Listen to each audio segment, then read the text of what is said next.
students, welcome to the wonderful world of science. So आज क्या करेंगे ना, आज ये पूरा का पूरा चैप्टर जो है वन शॉट में पढ़ेंगे, that is in one go. और हमारा एम क्या रहेगा, प्लस 95% स्कोर करने का, राइट. 100% स्कोर किया तो और भी अच्छा है. खैर, लेट अस स्टार्ट. साइंस क्या होता है? साइंस बेसिकली एक लैटिन वर्ड है साइंटिया, उससे डिराइव किया गया है, जिसका मतलब है टू नो या फिर नॉलेज. तो हम क्या नो करने की कोशिश करते हैं through science. Science is what? Science is the systematic study of the world that we live in, right. Systematic मतलब क्या?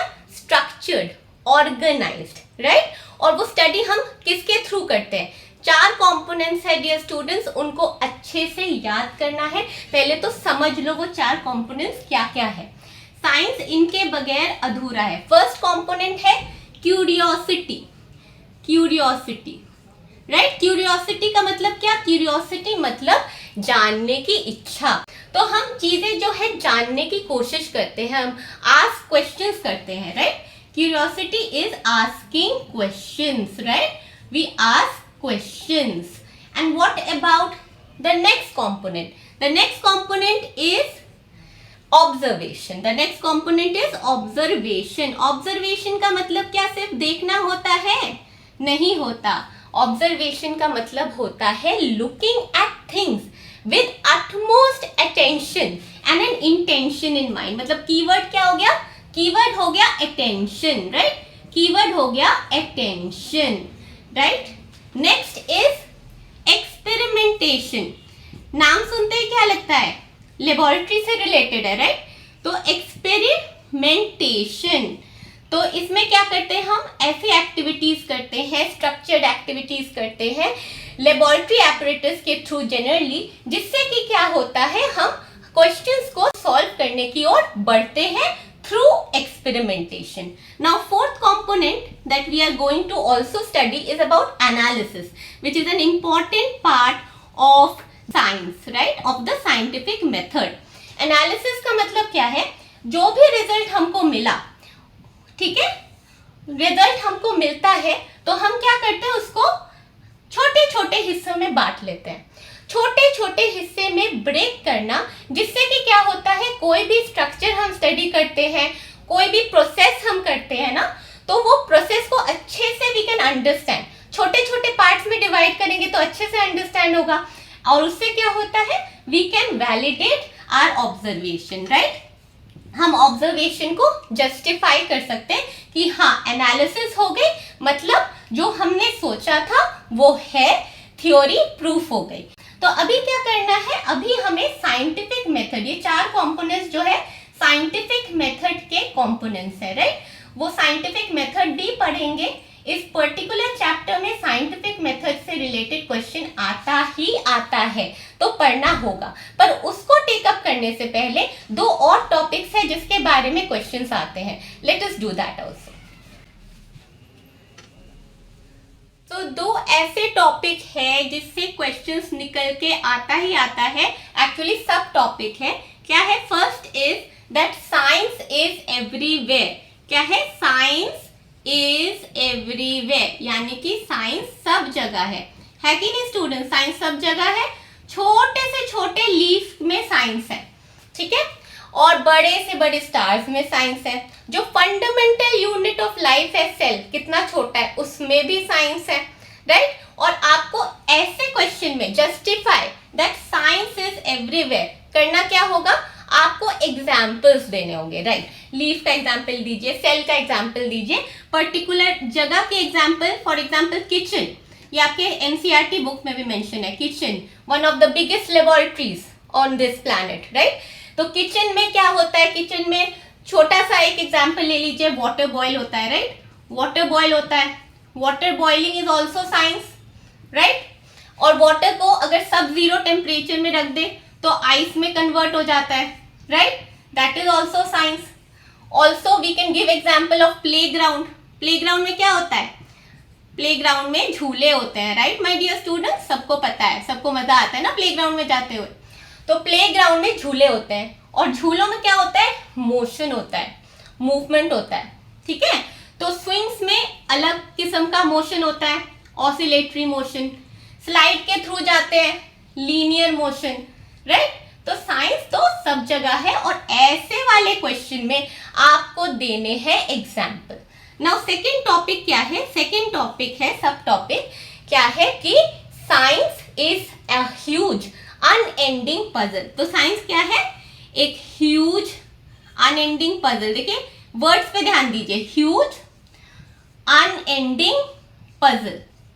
तो पजल सबने खेला हुआ है, राइट। पजल क्या होता है? पजल एक प्रॉब्लम सॉल्विंग एक गेम होता है जिसमें क्या करते हैं हम, 2 और मोर देन 2 पीसेस को ज्वाइन करते हैं, right. They are join together so that the puzzle is completed.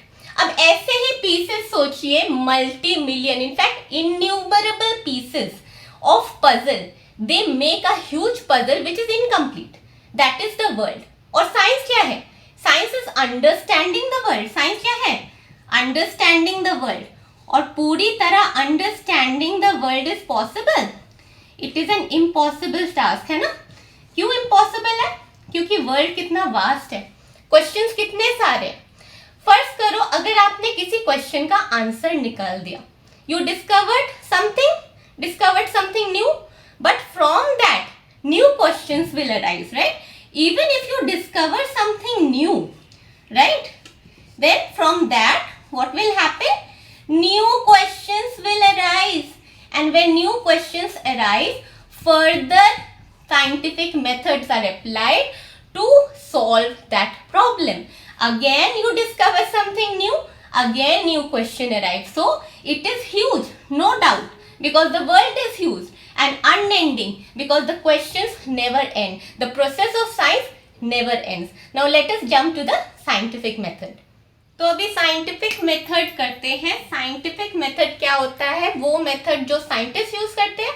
नहीं, ये मेथड प्रैक्टिकल लाइफ में बहुत यूजफुल है, चाहे आप साइंस बैकग्राउंड के हो, चाहे आप किसी भी बैकग्राउंड के हो। Scientific method is a way of dealing with questions in the world, and questions तो सब फील्ड में होते हैं, राइट। तो साइंटिफिक मेथड का फर्स्ट स्टेप क्या है? First step is observation. अब आप कहेंगे मैम आपने क्यूरियोसिटी के बारे में बोला, ठीक है ना। ऑब्जर्वेशन क्या? Looking with intention, looking with attention, right. Intention और अटेंशन। अब क्यूरियोसिटी कहाँ से आई इसमें? क्यूरियोसिटी होगी तभी तो ऑब्जर्व करेंगे, वरना तो आप सिर्फ देखेंगे। और ऑब्जर्वेशन से भी क्यूरियोसिटी निकल के आती है, राइट। क्यूरियोसिटी क्या कि ये है तो क्यों है, पत्ते हरे क्यों हैं, स्काई ब्लू क्यों है। तो ये क्यूरियोसिटी की वजह से ही फर्दर ऑब्जर्वेशन में जाते हैं हम, और फर्दर ऑब्जर्वेशन से ही और क्यूरियोसिटी डेवलप करती है। तो curiosity and observation are interrelated. Question ऐसा भी आ सकता है, how is curiosity and observation interrelated? तो ऑब्जर्वेशन है first step, right. Now second step क्या है? सेकेंड स्टेप है आपने ऑब्जर्व किया और उसके बाद आप गेस वर्क लगाते हैं, राइट। हाइपोथेसिस क्रिएट करते हैं। साइंटिफिक टर्म में इसको बोलते हैं हाइपोथेसिस, राइट। गेस वर्क अगर लेमैन लैंग्वेज में बोले तो ये क्या है? ये गेस वर्क है। मतलब अगर कोई चीज आपको दिखी, जैसे पत्ते हरे हैं, आपने ऑब्जर्व किया, हाइपोथेसिस क्या होगा कि हो सकता है पत्तों में कोई कंपोनेंट है जिसकी वजह से पत्ते हरे हैं। तो there are innumerable such hypothesis, मतलब आपने गेस वर्क किया। अब गेस तो कर लिया, प्रूफ भी तो करना है। Science never accepts anything without proof, right. तो अभी प्रूफ कैसे करेंगे? प्रूफ करेंगे एक्सपेरिमेंट के थ्रू। पढ़ा था ना हमने अभी, experimentation, right. So the third step and most vital step is experimentation. और हमेशा ना एक्सपेरिमेंटेशन करना पॉसिबल नहीं होता, तो क्या करते हैं हम? फर्दर ऑब्जर्व करते हैं, ठीक है। We further observe. Further observe का क्या मतलब है? हमने ऑब्जर्व किया और अच्छे से और ऑब्जर्व करेंगे कि कहाँ गलती हो रही है या कहाँ से आंसर निकल के आ रहा है। जैसे कोई लाइट बल्ब है, ठीक है। जैसे कोई लाइट बल्ब है और वो लाइट बल्ब क्या है, वो जलना बंद हो गया, ठीक है। तो हम क्या करते हैं? हम ऑब्जर्व करते हैं जो फिलामेंट है, the part of the wire that glows, right, वो ब्रोकन है कि नहीं, हम ऑब्जर्व कर लेते हैं। तो डन, हमें पता चल गया कि bulb was not working because the filament was broken.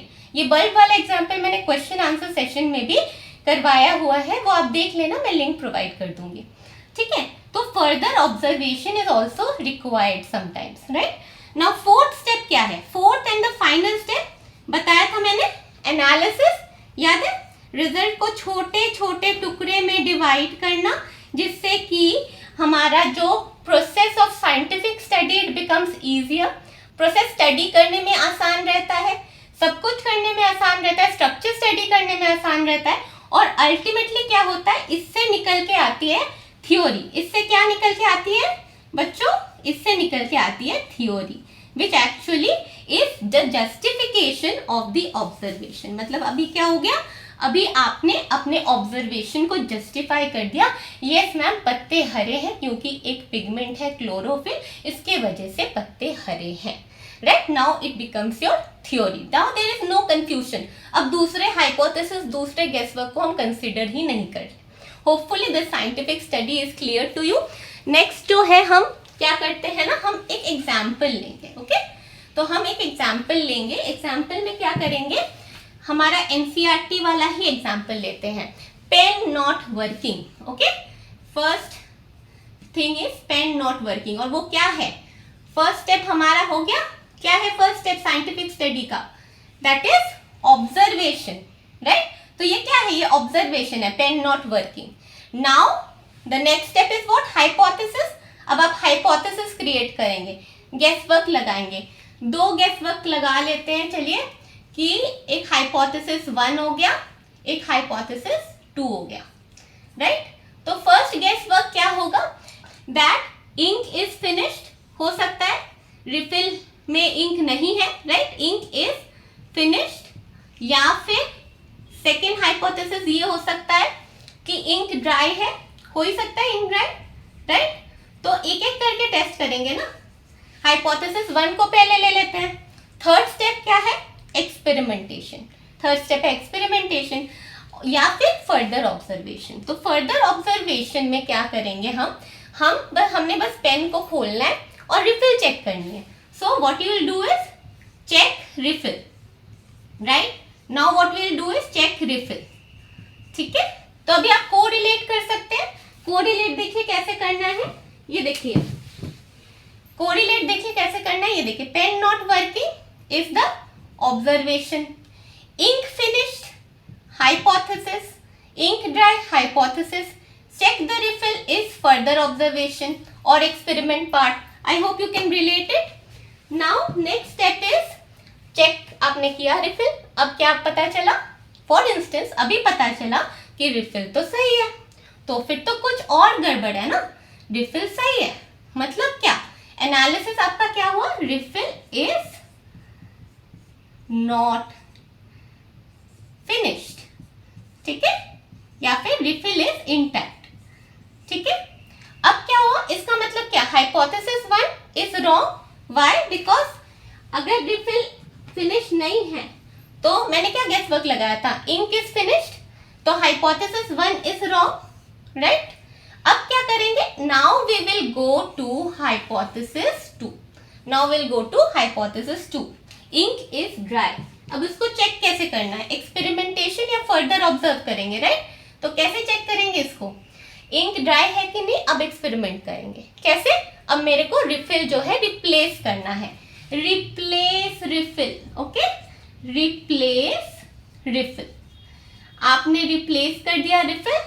Now what happens, now the result comes that pain is working. तो अगर पेन वर्क कर रहा है, अगर पेन इज वर्किंग, तो क्या मेरा hypothesis 2 that is true, hypothesis 2 is true, rhyming हो गया ना, yes, hypothesis 2 is certainly true, right. So we can very well say pen is not working because ink is dry, not because ink is finished. I hope this entire example is clear to you. Question कैसे आते हैं? Discuss the practicality of scientific method in different fields of life. Discuss the scientific method along with an example to justify that scientific method is useful in practical daily life. Hopefully this is clear to you. आप चाहे तो एक screenshot जरूर ले लें। Question इन्हीं topic से घूम फिर के आता है और जो ये वंडरफुल वर्ल्ड ऑफ साइंस है दिस इज वेरी इजी। बस आपको जो है साइंस क्या है उस पे जोर देना है और साइंटिफिक मेथड पे जोर देना है। सो होपफुली योर 95% या 100% will be achieved easily. So best of luck my dear students and मिलते हैं नेक्स्ट क्लास में। Bye bye.